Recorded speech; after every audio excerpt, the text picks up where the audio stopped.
गडेरू की पहाड़ी का नाम दिया गया।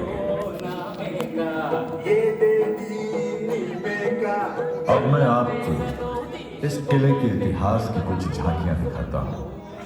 आइए, यहां बैठे। आज से करीब 800 साल पहले 12वीं शताब्दी में यह पूरा इलाका देवगिरी के यादवों और वरंगल के काकतीयों के अधीन था। काकतीय राजाओं ने तेलंगाना पर 200 बरस तक राज किया और इसी दौरान तेलुगु भाषी लोगों ने अपनी अलग पहचान कायम की। आंध्रा संति गरीयं सह कांचनक्षायशालयः यथा हाटकतस्य रत्नशालिनः केदारायत्र शालीनां तरङ्गितजलान्तराः कृष्णां गच्छाय हारीता शाली संरक्षिणी हस्त ताड़ै कंकणनानी।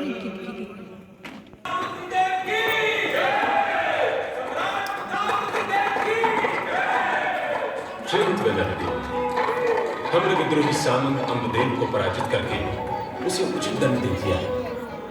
उसका साथ देने वाले विद्रोही भी पराजित किए जा चुके हैं। अब शायद हमारे राज्य में शांति कायम हो सकेगी महाराज। अभी नहीं है नरडी। हमें सूचना मिली है कि उत्तर के तुर्क आक्रमणकारी अलाउद्दीन खिलजी ने देवगिरी पर कब्जा कर लिया है। इस वजह से उत्साहित होकर वो अब तेलंगाना पर हमला करने की सोच सकता है महाराज। जब तक प्रतापरुद्र की धमनियों में रक्त है और आप जैसे वीरों का सहयोग, हम हर संकट का सामना कर सकते हैं। लेकिन हमें सचेत रहना होगा। हम यहाँ मंगल वर्म की पहाड़ी पर एक नया दुर्ग बनाएंगे जो देवगिरी की ओर से होने वाले हमलों से हमारी रक्षा करेगा। गोलकुंडा की पहाड़ी पर मिट्टी की ऊंची दीवारें खड़ी करके एक मजबूत किला बना दिया गया, लेकिन उत्तरी हमलावरों के कदम रोके न रुके। खिलजियों के बाद तुगलक आए और फिर न यादव रहे न काकतीय। दिल्ली के तुगलक सुल्तान भी इस इलाके को ज्यादा दिनों तक अपने कब्जे में नहीं रख सके। क्यों? इसलिए कि एक तरफ कापर नायक जैसे सामंतों ने लोगों को इकट्ठा करके तेलंगाना को तुगलकों से आजाद करा दिया, दूसरी तरफ दक्कन में तुगलकों के सूबेदारों ने बगावत करके दिल्ली सल्तनत के जुए को उतार फेंका। इन्हीं में से एक सूबेदार अलाउद्दीन हसन बहमन शाह ने सन 1347 में बहमनी सल्तनत की नींव रखी। इसके बाद जल्द ही बहमनी सल्तनत और वरंगल के राजा कापर नायक के बीच लड़ाई छिड़ गई। झगड़ा कृष्णा और तुंगभद्रा नदियों के दुआब पर कब्जे का था। जीत किसकी हुई? जीत हुई दूसरे बहमनी सुल्तान मोहम्मद शाह की। उसने सन 1363 में कापर नायक को हराकर सुलह के लिए मजबूर कर दिया।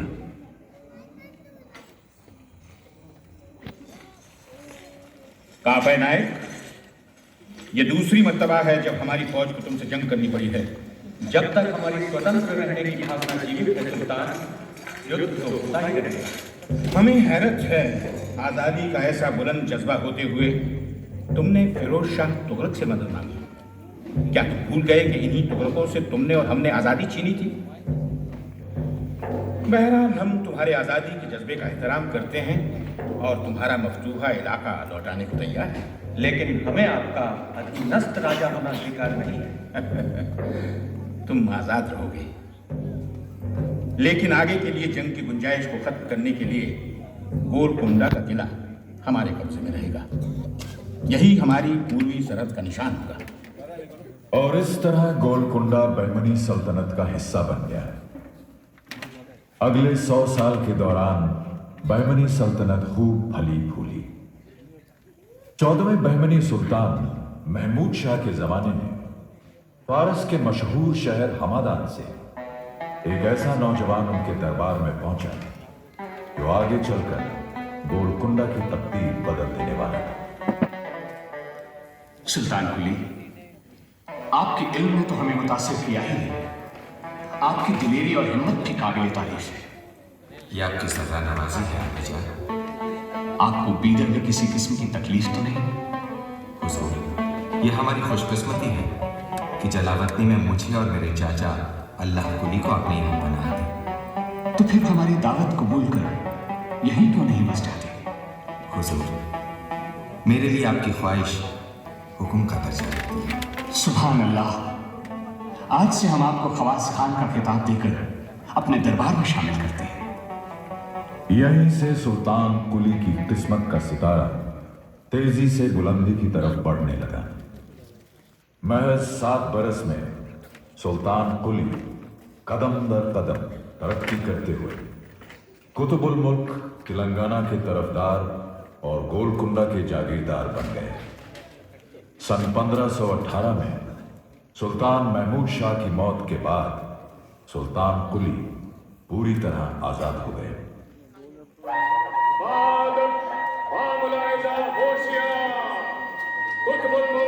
सुल्तान कुली कुतुब शाह तशरीफ ला रहे हैं। बड़े मालिक, विजयनगर और बीजापुर के इलाकों में अब अमन चैन है। तेलंगाना का निजाम भी अब पहले से मजबूत है और हमें इसे मजबूत बनाए रखना होगा ये जुमला। इसीलिए हमने गोलकुंडा को अपनी राजधानी बनाने का फैसला किया है।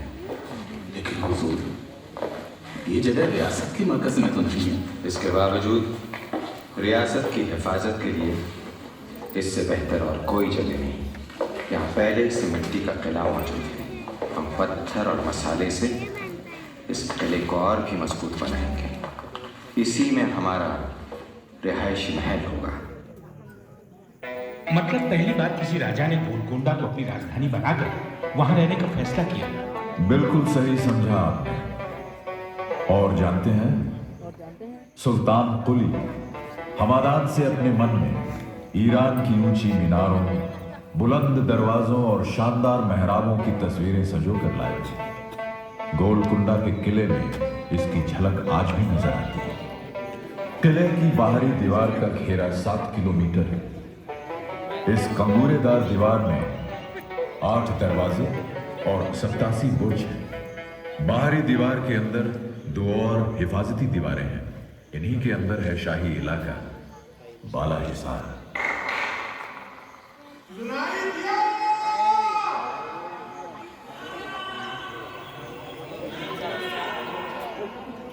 ये क्या हो रहा है? तालियों का बजा।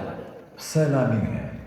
हाँ, जैसे बाला हिसार में जब आप दाखिल हुए थे तो एक चौकोर बरामदे में पहुंचे थे ना? हाँ, पहुंचे थे। तो बस कुछ लोग वहां खड़े हैं और कुछ बारादरी में। वो बरामदा ऐसी खूबी से बनाया गया है कि अगर उसके बीचों बीच खड़े होकर ताली बजाई जाए तो इसकी आवाज बारादरी में साफ सुनी जा सकती है। अरे वाह, ये तो कारीगरी का बड़ा नायाब नमूना है। भाई, उस जमाने में आज की तरह टेलीफोन तो थे नहीं। बाला हिसार में जब कोई मेहमान आता था तो इसी तरह पहरेदार उसके आने की खबर बारादरी में दिया करते थे। ये बारादरी कहाँ है? बारादरी बाला हिसार की चोटी पर है, 400-450 फुट ऊपर। देख रहे हैं ना? वो रही। वहां से दूर दूर तक चारों तरफ का नजारा किया जा सकता है। इसी बारादरी के नीचे सुल्तान का दीवान खास है।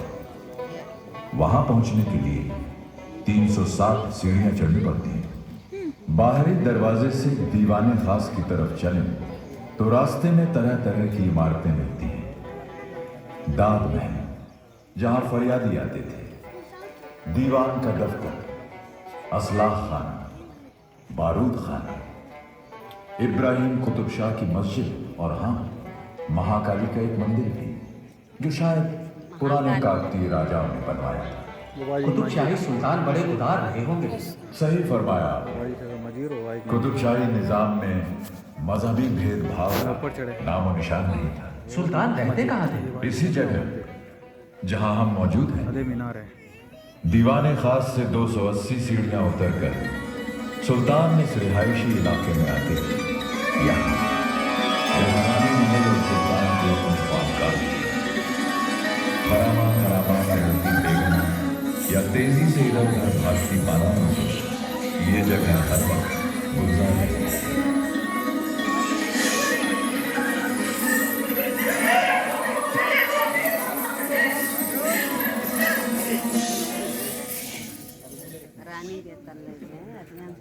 सुल्तान कुली बड़े काबिल इंसान थे, चट्टानी इरादे वाली एक शख्सियत, लेकिन उनकी जिंदगी के आखिरी पड़ाव को घरेलू झगड़ों ने दुश्वार बना दिया था।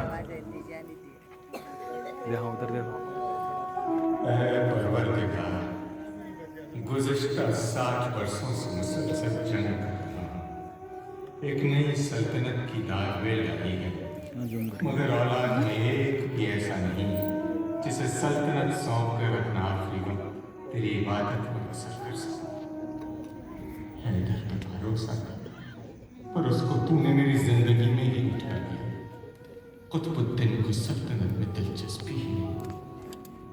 जमशेद और दौलत की नाफरमानी का ये आलम है कि अगर उन्हें मैं खुद खैर न करता तो वो मुझे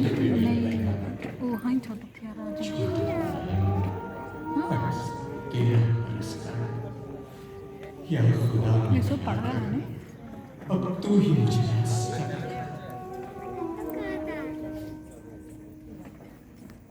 इस बीच सुल्तान कुली का तीसरा बेटा यार कुली जमशेद खान गोलकुंडा में नजरबंदी के दौरान साजिशों के जाल फैला रहा था। सच कहता हूं हमदानी, इस कैद से तो मौत बेहतर है। अब्बा हुजूर ये मानने को तैयार ही नहीं कि सल्तनत मेरे हाथों में महफूज रहेगी। आप जैसे काबिल शहजादे को तरह लड़ते हुए देखकर बेहद तकलीफ होती है। हाँ, जब मुझे कैद में डालकर अब्बा हुजूर को अफसोस नहीं तो किसी और को क्या होगा। ऐसा ना करिए शहजादे, अगर आपकी तकलीफ दूर करना बंदे के बस में होता तो फौरन कर देता। कर सकते हो हमदानी, तुम कर सकते हो। किस तरह? अब हुक्म कीजिए।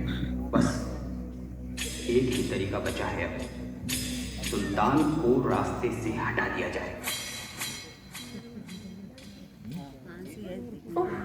कैसा बेरहम बेटा था। गद्दी के लालच में बाप को ही माने चला। क्या उसकी साजिश कामयाब हुई? अफसोस तो इसी बात का है। छोटे भाई का क्या हुआ? सबसे छोटे भाई इब्राहिम को भागकर विजयनगर में पनाह लेनी पड़ी। अगले 7 बरस गोलकुंडा के इतिहास में बेपनाह उथल पुथल लेकर आए। लेकिन सन 1550 में जमशेद कुतुब शाह की मौत के बाद इब्राहिम बड़ी धूमधाम के साथ विजयनगर से गोलकुंडा वापस आए।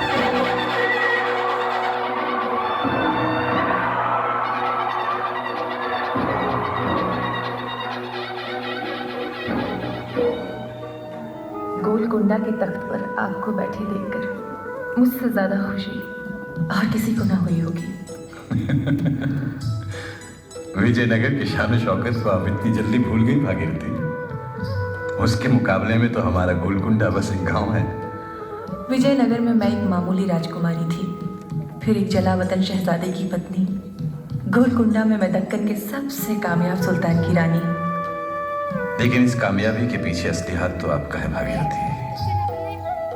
अगर आपका साथ न होता तो हम अपनी गद्दी कभी हासिल न कर पाते। अब आपको जी जान से सल्तनत को सुधारने का काम शुरू कर देना चाहिए। हाँ, आप ठीक कहती हैं। पिछले 7 बरस की बदइंतजामी ने लोगों को बेहद परेशान कर रखा है। सुनिए, रियाया के दिल तक पहुंचने के लिए उनकी बोली में काम करना बहुत फायदेमंद हो सकता है। अगर आप तेलुगु जबान को शाही सरपरस्ती दे दें तो ये काम आसानी से हो जाएगा। तेलुगु जबान के सहारे जब हम आपका दिल जीत सके हैं भागीरथी, तो फिर यकीन रखिए रियाया के दिल जीतने में भी जरूर कामयाब होंगे। देखते ही देखते गोलकुंडा की सूरत बदल गई। अमन चैन कायम हुआ। किले की मरम्मत शुरू हुई। पानी की किल्लत दूर करने के लिए मशहूर हुसैन सागर सरोवर बनवाया गया। सिंचाई का इंतजाम होते ही फसलें लहलहाने लगी और गोलकुंडा ने खुशहाली के दौर में कदम रखा। अमन चैन और खुशहाली ने कला और शेर व शायरी को भी बढ़ावा दिया। అక్కమలాచి హస్తములయంగమునేమని విన్నవిందు నేనొక్క వేళనకి తలయోర్చి సమీపమునందునున్నచో జొక్కబుదమ్మి పూవులను గరుడ ధమరాళిగా కెంపెక్కిన పల్లవంబులను నిత్తను దాయును గండు కోయలు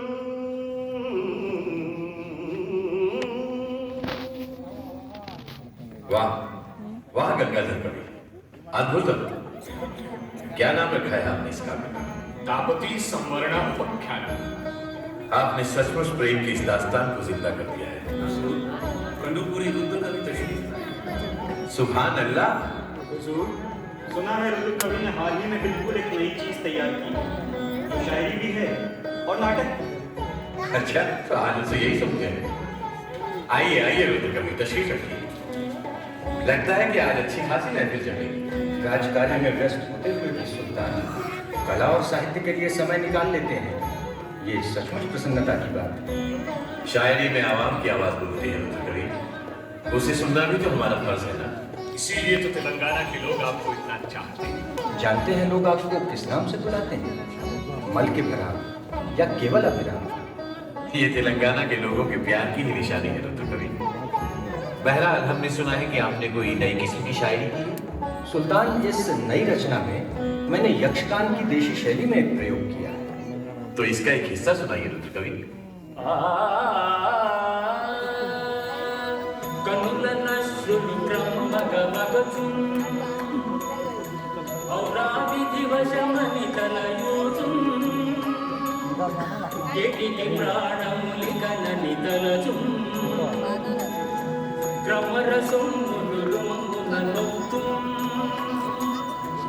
ఏ గతి నోతునికనని పలుకు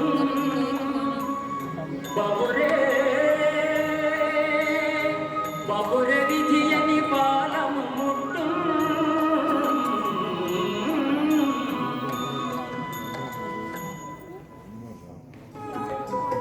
सन 1565 में इब्राहिम कुली की बेगम भागीरथी ने बेटे को जन्म दिया। सुल्तान ने खुशियां मनाई, खुले हाथों खैरात बांटी, खिताब और जागीरें अता फरमाई और बेटे का नाम रखा मोहम्मद कुली। शाह को रब ने दिया एक बेटा, जिसके दीदार से दिल हो खुर्रम, किए शुक्राने में दरिया दिल शाह ने, रैयत पे बहुत लुत्फो करम, चरख ने साल वलादत पे कहा, बासे रोजी अहले आलम, बासे रोजी अहले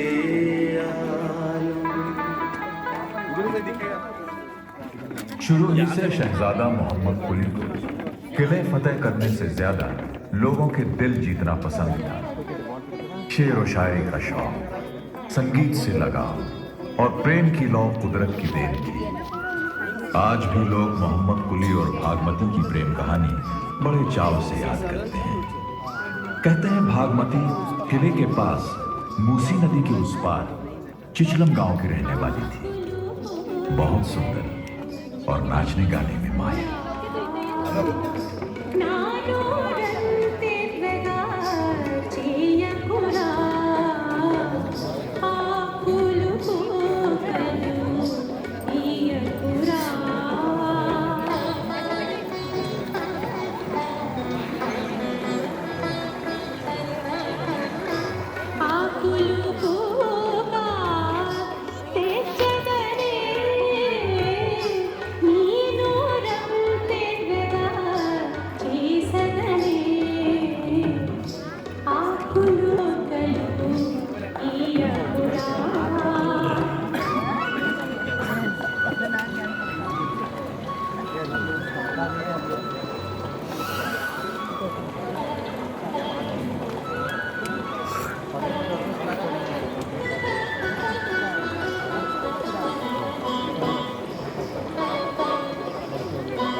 हॉलूट लगा देने क्या इधर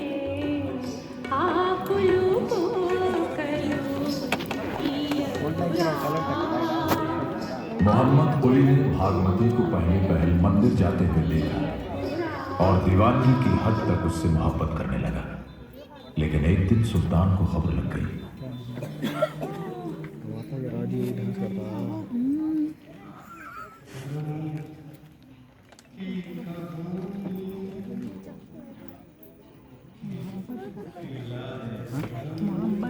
मंदिर में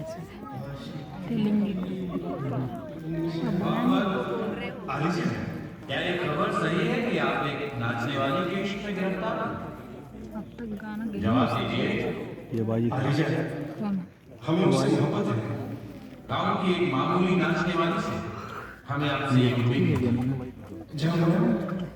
हम उसके बगैर नहीं रह सकते। होश खो बैठे हैं आप।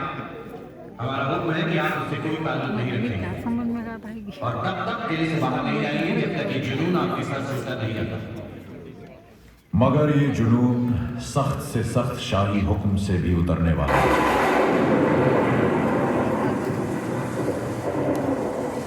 एक तूफानी रात शहजादा मोहम्मद जान पर खेलकर भागमती से मिलने चला गया।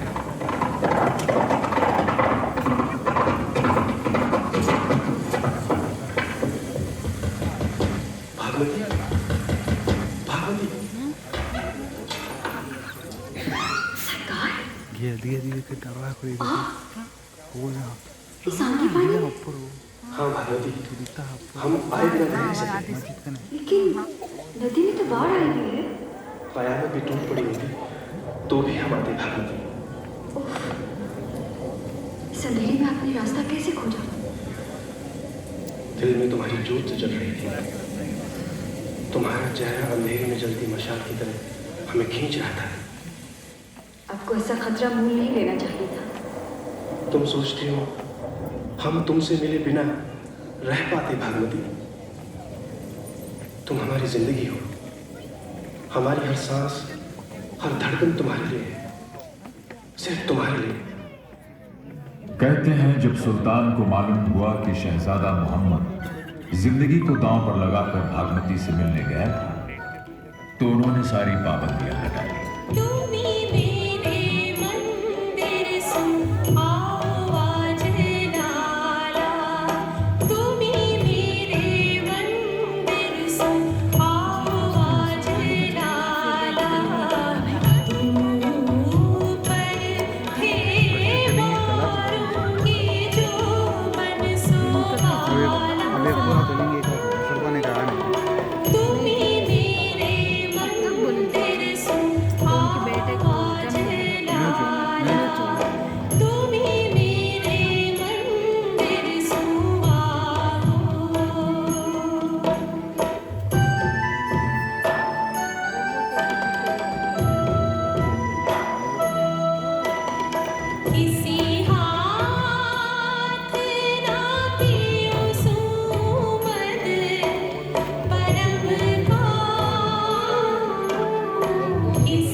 जी चाहता है तुम इसी तरह गाती रहो और मैं सुनता रहूं।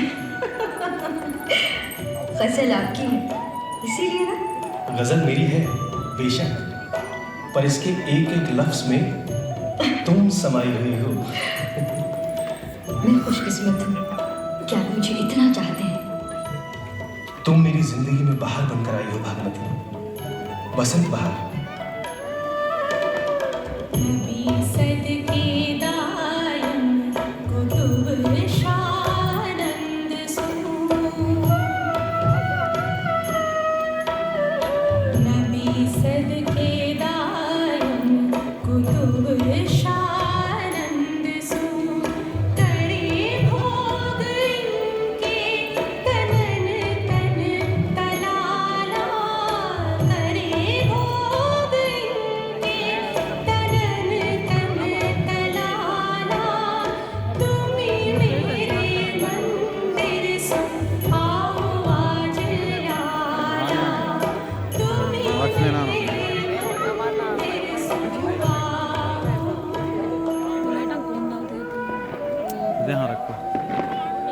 मोहम्मद कुली उर्दू के पहले शायर जिनकी शायरी दीवान की शक्ल में सामने है। ये जमाना तो मीराबाई तुलसी और सूरदास का रहा होगा।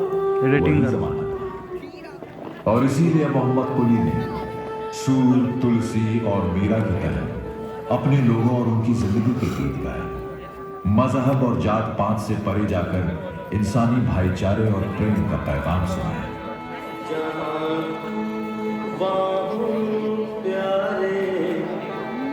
मुझे क्या काम है किसको, न बुत खाने का मुझ परवाह, न मस्जिद की खबर मुझको, नबी सदके कुतुब शातूं नहीं आधार का जाजत, कि दोनों जग में आधार है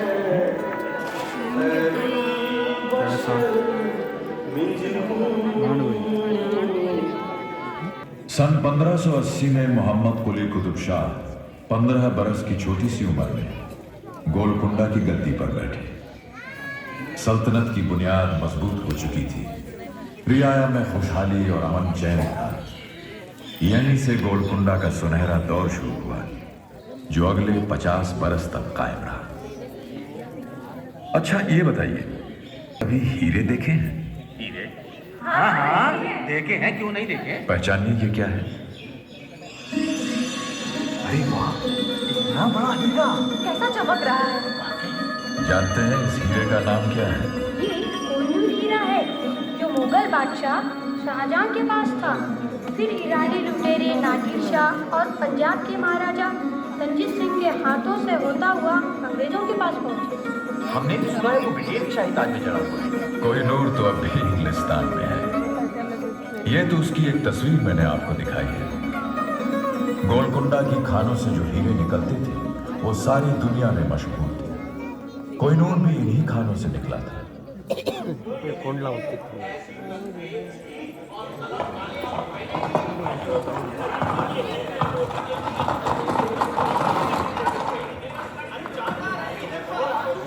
क्यों फरिश्ता साहब, आप तो ईरान से आए हैं, बहुत सी जगह देखी हैं आप। हमारा गोलकुंडा कैसा लगा? वल्लाह गोलकुंडा की शान का कहना ही क्या मिर्जा साहब। हर किस्म का सामान यहाँ मिलता है और इफरात में।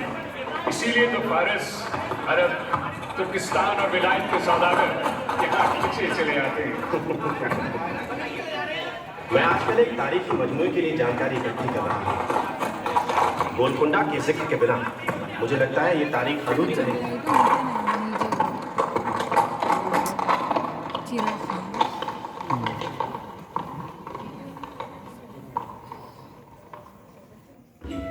हुजूर, किले की आबादी बहुत बढ़ गई है। भीड़ भाड़ और पानी की कमी से बीमारियों का अंदेशा बढ़ता जा रहा है। आप ठीक कहते हैं पेशवा, लेकिन अरे वाह, एक ख्याल हमें अभी अभी आया है। क्यों न एक नया शहर आबाद किया जाए? इरादा तो बहुत नेक है हुजूर। हाँ, एक नया शहर, खुला, कुशादा, जिसमें लोग आराम से रह सके, जो उतना ही शानदार हो जितनी हमारी ये सल्तनत। क्या आपकी नजर में कोई माकूल जगह है? हालिजा मूसी नदी के पार एक उम्दा जगह है। वही जहाँ चिचलम गांव है। हम उस जगह से बखूबी वाकिफ हैं पेशवा। वो जगह खुली है, आबो हवा के लिहाज से भी उम्दा है, पानी की कोई तंगी नहीं और किले के नजदीक भी है। सुभान अल्लाह, तो फिर हम नया शहर वहीं बसाएंगे। कहते हैं मोहम्मद कुली ने शहर का नाम अपनी महबूबा के नाम पर भागनगर रखा। फिर जब भागमती को हैदर महल का खिताब दिया तो शहर का नाम भी बदलकर हैदराबाद रख दिया।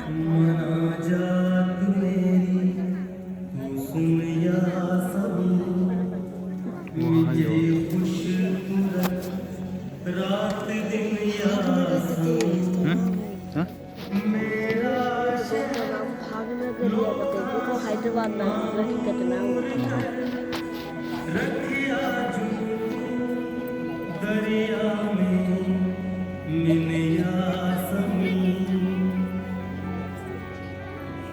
गोलकुंडा का सुनहरा दौर मोहम्मद कुली के बाद भी जारी रहा, लेकिन वो कहते हैं ना कि सुख चैन और खुशी के दौर के बाद मुसीबत और गम का दौर भी आता है।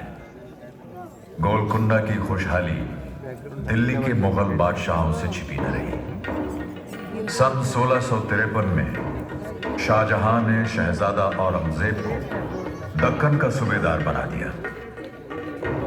औरंगजेब के दिल में सिर्फ एक ख्वाहिश थी, गोलकुंडा पर कब्जा करना। 1656 में औरंगजेब ने गोलकुंडा पर चढ़ाई कर दी। उस समय सुल्तान कौन था? मोहम्मद कुली के नाती अब्दुल्ला कुतुब शाह। मुगल फौज 1.5 महीने तक किले का घेरा डाले रही। नौबत यहां तक आई कि अब्दुल्ला कुतुब शाह की मां हयात बख्शी बेगम को मामला अपने हाथ में लेना पड़ा। हम इस सूरत हाल को अब और बर्दाश्त नहीं कर सकते। शहजादा औरंगजेब क्या कुतुब शाही सल्तनत को नेस्त नाबूद करने पर आमादा हैं? जाने उनके दिल में क्या है माँ साहिबा, हम तो फरियाद कर कर के हार गए। आइनुल मुल्क, हम आपकी राय जानना चाहते हैं। शहजादा औरंगजेब ने हम पर हुक्मनामे की उधूरी का इल्जाम लगाया है मां साहिबा। उनका कहना है कि सालाना पेशकश अदा करने में कोताही हुई है और बट्टे की रकम भी मुजरा नहीं की गई। ये सब हिसाब किताब की बातें हैं। इसके लिए फौज लेकर चढ़ दौड़ने की क्या जरूरत पड़ गई? खबर यह भी है मां साहिबा कि बादशाह ने हमारी अर्जदाश्त पर गौर करके शहजादा औरंगजेब को एक फरमान भेजा है, मगर वो इस बात को जाहिर नहीं कर रहे। हम समझ गए। आप मुगल लश्कर में पैगाम भिजवाइए कि हम शहजादा औरंगजेब से मुलाकात करना चाहते हैं। औरंगजेब के साथ हयात बख्शी बेगम की मुलाकात का मुनासिब असर हुआ। सुलहनामे के मुताबिक अब्दुल्ला कुतुब शाह ने अपनी बेटी की शादी औरंगजेब के बेटे के साथ कर दी। दहेज में रामगीर की रियासत और तावाने जंग में अच्छी खासी रकम अदा की। इससे तो सुल्तान की आन बान को गहरी चोट पहुंची होगी। यकीनन गोलकुंडा के निजाम में बड़ी तब्दीलियां आई।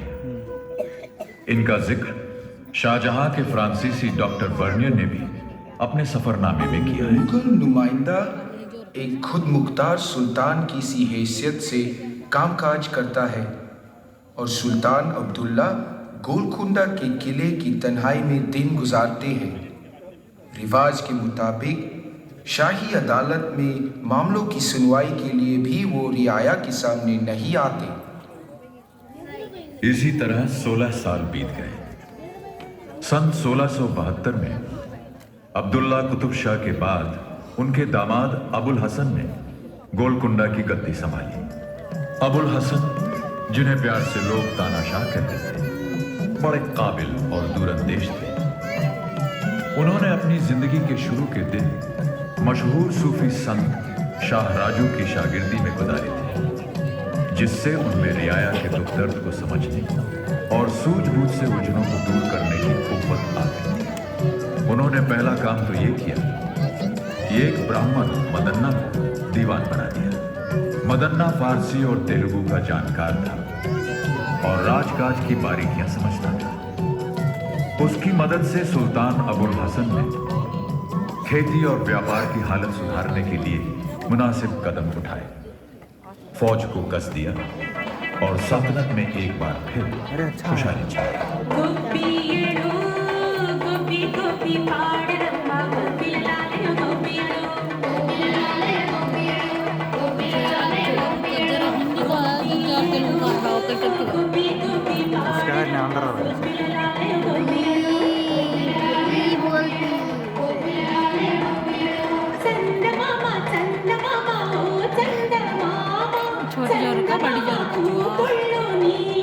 तेलुगु है तो उसका आ जाओ। बड़ी छोटी होगी। बड़ी होगा। हाँ छोटी का वो बाजी खरीदा। वो बाजी खरीदा। वाजी कहाँ है? है वो बाजी खरीदा। हाँ नहीं देखो सर्दी। मजाक घुमाते हैं ना। वो ऊपर बैठे हुए दिखता है। ऊपर कुर्सी दिखता है।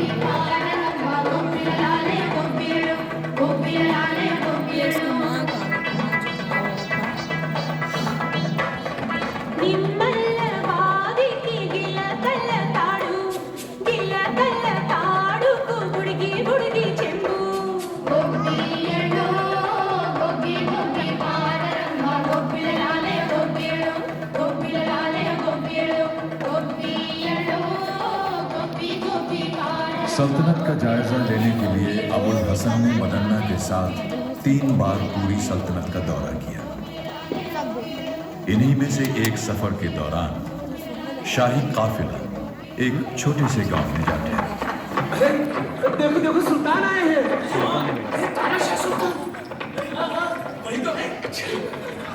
अभी अभी यहाँ एक नया कुआं बनवाने का हुक्म दिया है। दीवान मुगन्ना पंडित, इन कामवानों से पूछिए, इन्हें किसी और चीज की कमी तो नहीं है? नहीं सरकार, आपकी दया से सब कुछ है। बस पानी की कमी थी जो सरकार ने पूरी कर दी। हुजूर, हुक्म हो तो हम सरकार का कुछ दिल बहलाएं। कैसे बहलाओगे? नाच का सरकार। अच्छा तो देखिए तुम्हारा नाच।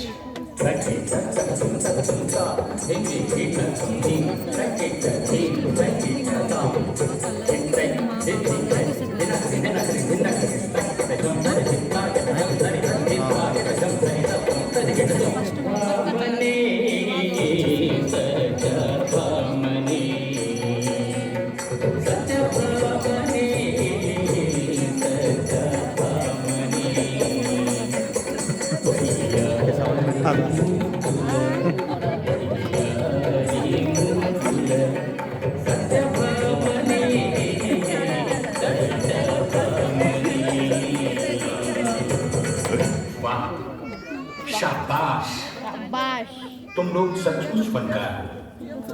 क्या नाम है तुम्हारे इस नाच का? नाच का क्या नाम होगा सरकार? तो ये शानदार नाच तुम्हारे गांव के नाम से ही जाना जाएगा, कुचिपुड़ी। हम ये गांव तुम लोगों को देते हैं, तुमको और तुम्हारे वारिसों को, ताकि तुम इस नाच को जिंदा रख सको हमेशा के लिए।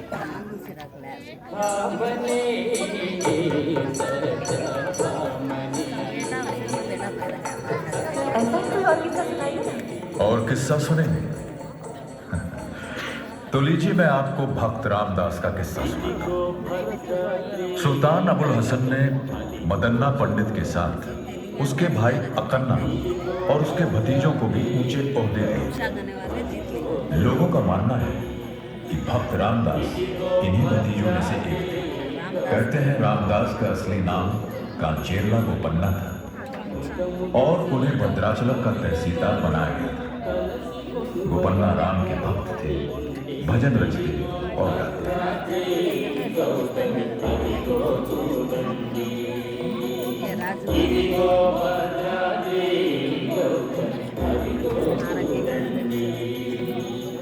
चारु स्वर्ण प्राकार गोपुर द्वारमुలకు सुंदरमयुंडिरि इदिगो भद्रादेवी। एक बार हुआ ये कि राम भक्त गोपन्ना ने शाही लगान के 6 लाख रुपए भद्राचलम में राम का मंदिर बनवाने पर खर्च कर दिए। जब सुल्तान को पता चला तो उन्होंने गोपन्ना को कैद कर दिया। आया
पहरेदार, दरवाजा खोल लो।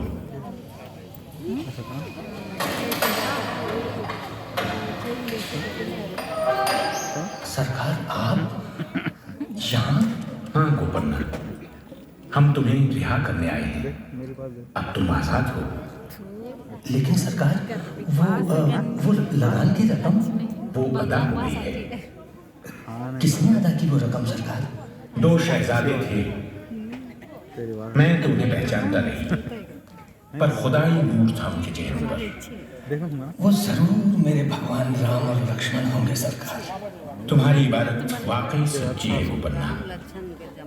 तुम सचमुच रामदास हो, भक्त रामदास। भाई वाह, इसे कहते हैं सच्ची भक्ति। आइए अब गोलकुंडा की दास्तान का पन्ना पलटे। इधर गोलकुंडा की पुरानी शान और शौकत लौट रही थी, उधर मुसीबतों की घटाएं छा रही थी। सन 1686 में मुगल फौजें एक बार फिर गोलकुंडा की दहलीज पर आ पहुंची।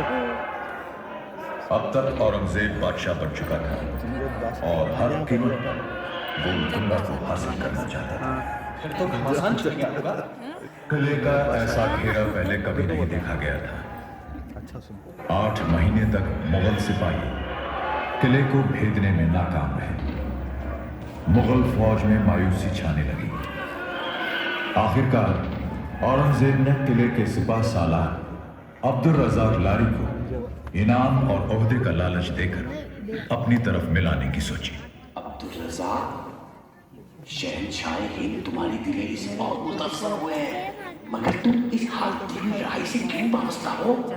अगर तुम बादशाह आलमगीर का साथ देने को तैयार हो जाओ तो वो तुम्हें मुंह मांगा इनाम, मनसबदारी और तलवार में ऊंचा ओहदा दे सकते हैं। हरगिज नहीं, नामुमकिन। ये जंग मेरे लिए करबला की मानंद है। मुगलों के साथ जा मिलने से पहले मैं मौत को गले लगाना बेहतर समझूंगा। लेकिन कुछ ऐसे भी थे जिन्हें पैसा वफादारी से ज्यादा प्यारा था। दूसरे सिपाह सालार ने मुगलों की रिश्वत कबूल करके रात के वक्त किले का फाटक खोल दिया।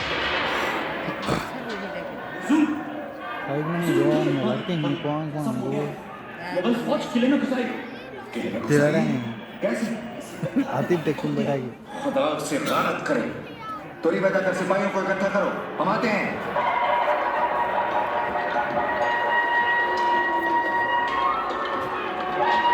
ये सब जगह लड़ाई चला। हाँ? उधर सब जगह लड़ाई चला को उसका से लाल लाल दिखाते हैं।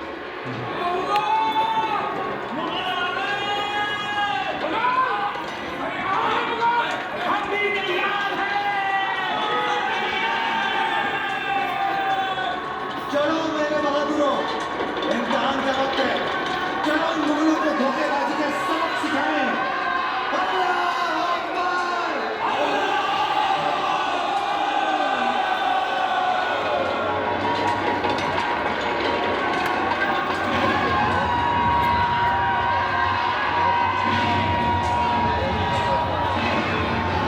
देखो मेरे मुगल, खेल जमीने जाने न पाए।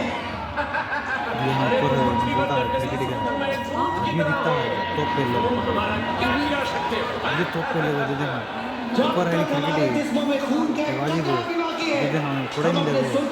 हाँ हमें थोड़ा ही लगे के बीच में हम सितारता था ऐसे मालूम हुआ मैंने बोलता है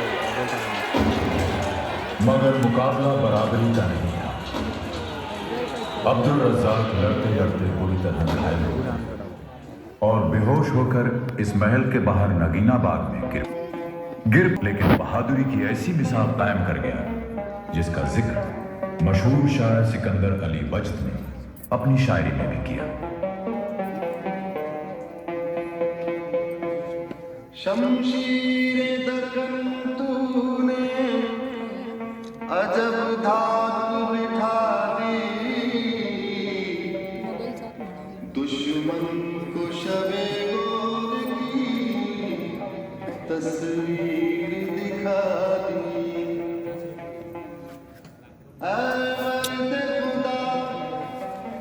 कदरे वफा तूने बढ़ा दी, कुर्बान तेरे मालिक के लिए जान लड़ा दी। जब तक ये निजाम सहर व शाम रहेगा,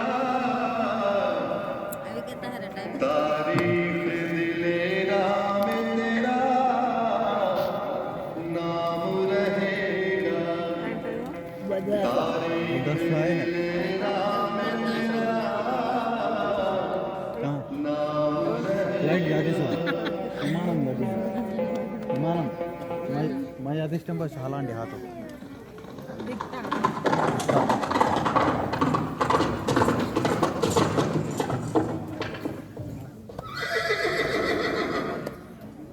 मेरा कैमरा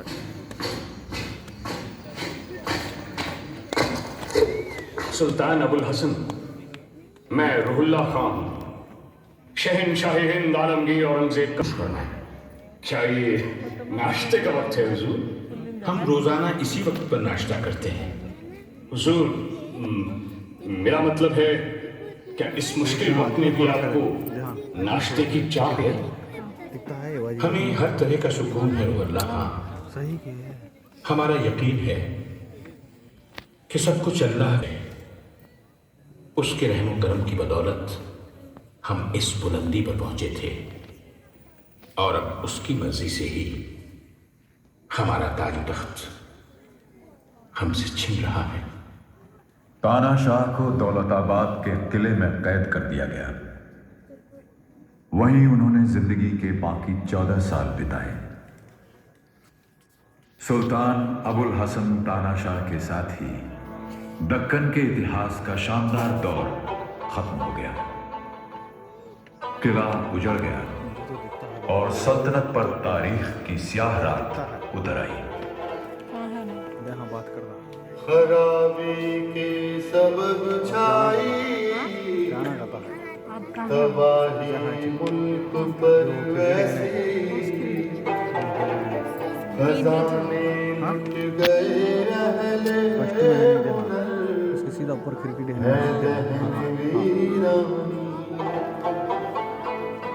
है छाई खल्क पर इस दर्जा तर अफला सुनादारी, कि अब माने नहीं रखता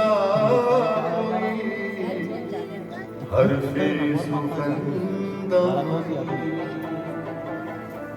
गोलकुंडा के किले की कहानी तो साहब यहीं पूरी हो जाती है।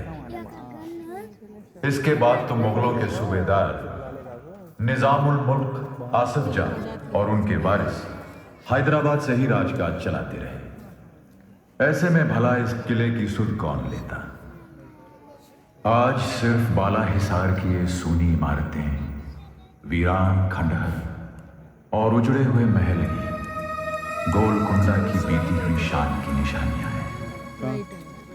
ये दीवारें और चट्टानें ही उस शान और शौकत की गवाह हैं। वो लाइट ने वक्त और इतिहास पर चुनौती देती हुई खामोश, रहस्य भरी और अटल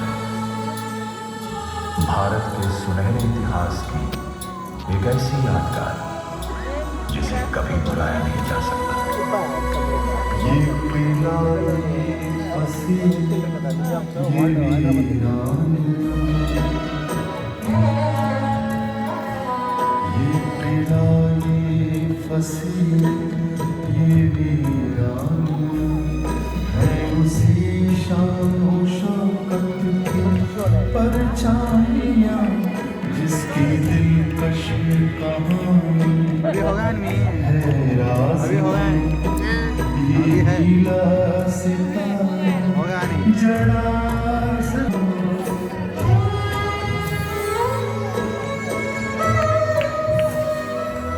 वक्त की मार सहकर जो आया नबी, काफियत बस यही थी उसी